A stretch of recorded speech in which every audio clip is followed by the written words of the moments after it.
Today is January 28, 2026. My name is Rob Carr of Kalamazoo Right to Life, and this is part of the week. Well, forgive me if you think I'm being too casual today, but it is a very, very cold day, and I just want to stay warm. So forgive me if my Michigan State sweatshirt offends anybody. A few things today. And perhaps I should apologize for last week when I did not even mention the March for Life. It's not that I don't think it's important. I didn't necessarily mean to ignore the fact that January 22nd was the Roe v. Wade anniversary, because I didn't mention that, and I probably should have.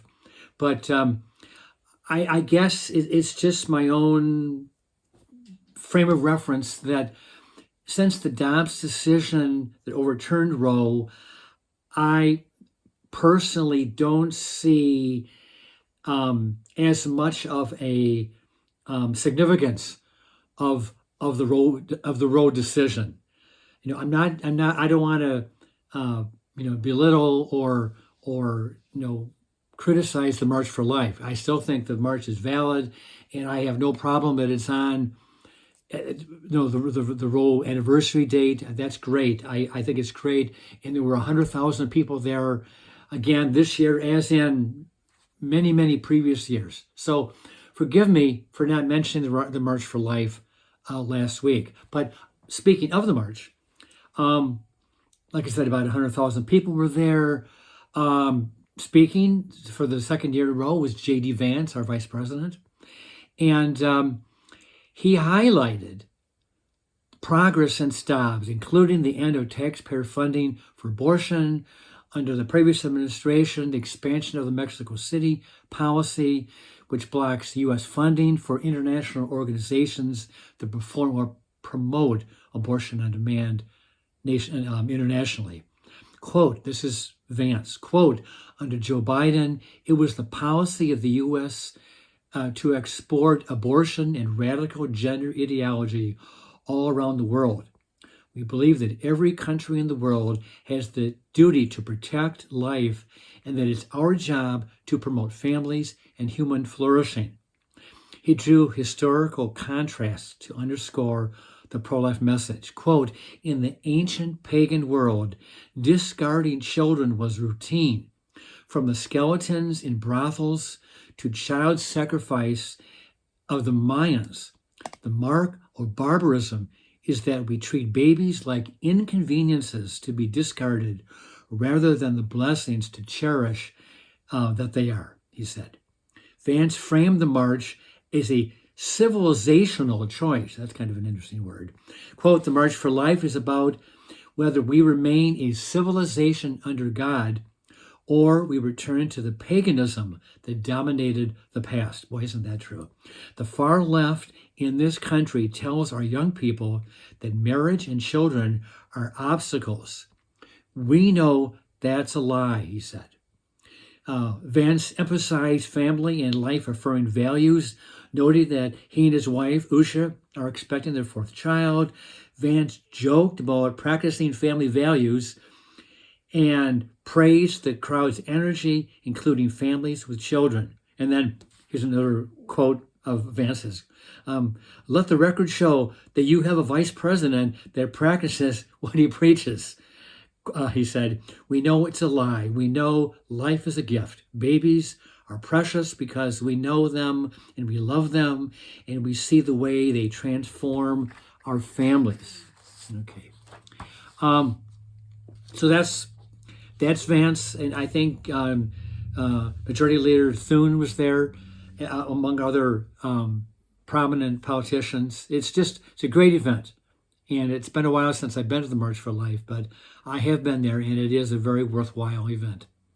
As of today, there is still no action by the U.S. Senate to debate or vote on the continuation of the Obamacare subsidies for about 20 million Americans. 2 weeks ago, the House voted to approve the subsidies, which included removing the Hyde Amendment language. 17 Republicans voted with Democrats, unfortunately. Senate Republicans have stated they will hold the line and restore the Hyde language to the Obamacare subsidies. But as of yet, nothing has happened in the Senate. So they need to hold the line and call our two Michigan senators, Senators Peters and Slotkin, who are Democrats and who are pro-choice, remind them that the Hyde Amendment was passed in 1976, took effect in fiscal year 1977. It has broad public support, even among many liberals. It has been reauthorized every year by Congress. And Joe Biden voted for it for decades until he saw, puts his finger to the wind, he saw that his party had become so pro-abortion that he caved and said that he was against the Hyde Amendment. Plenty of courage there, Joe. And I got to thinking, John Kennedy, President Kennedy, wrote a book called Profiles in Courage back when he was a senator in the mid-1950s. And he writes about maybe a dozen senators from American history who bucked their own party, or they opposed the popular position, and they did what was right.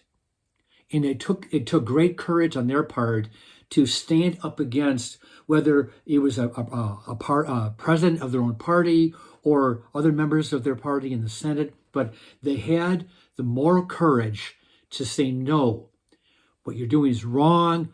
I'm standing on principle. And actually, Kennedy got the Pulitzer Prize for nonfiction for that book, Profiles in Courage. It really is it's really an extraordinary book. That is not Joe Biden. He does not qualify for a profile in courage on the Hyde Amendment. Okay, 2 items here that took place yesterday. The Senate blocked a pro-life bill called the Pregnant Students' Rights Act.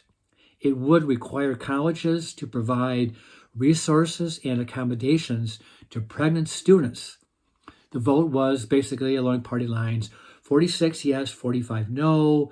But in this climate, political climate, where the filibuster blocks practically everything from advancing, you need 60 votes to overcome a filibuster. And the Democrats obviously used that, and we used that pretty much for every bill during the Trump years. So the bill did not pass. It did pass the House last week, 217 to 211, with one Democrat. The Democratic Party used to have about 125 pro-life members. Now it has one, Henry Cuellar of Texas. And he's a moderate pro-lifer, but we'll take him.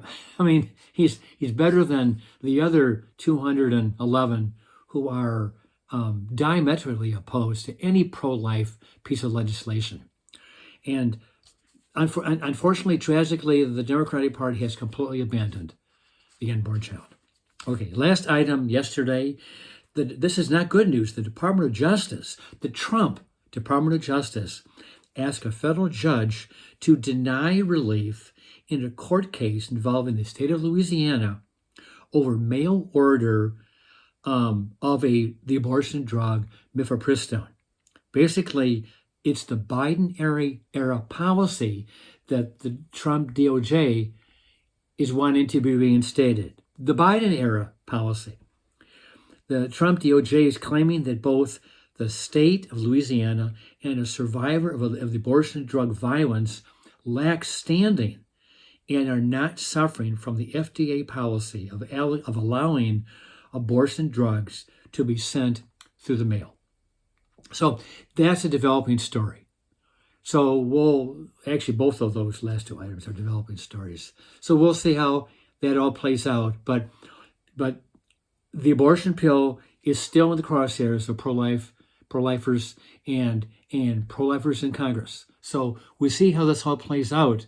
But the FDA really needs to step up and do what's right for the American public and really take a much closer scientific and medical look at these 2 abortion drugs and really determine whether or not they're safe for the American public to use. If 11 to 15% of women face severe complications after taking mifepristone, then there's something wrong with these drugs. And the FDA needs to find out what's wrong and put real restrictions on the use of these drugs. With that, I'll let you go, and I'll see you next time.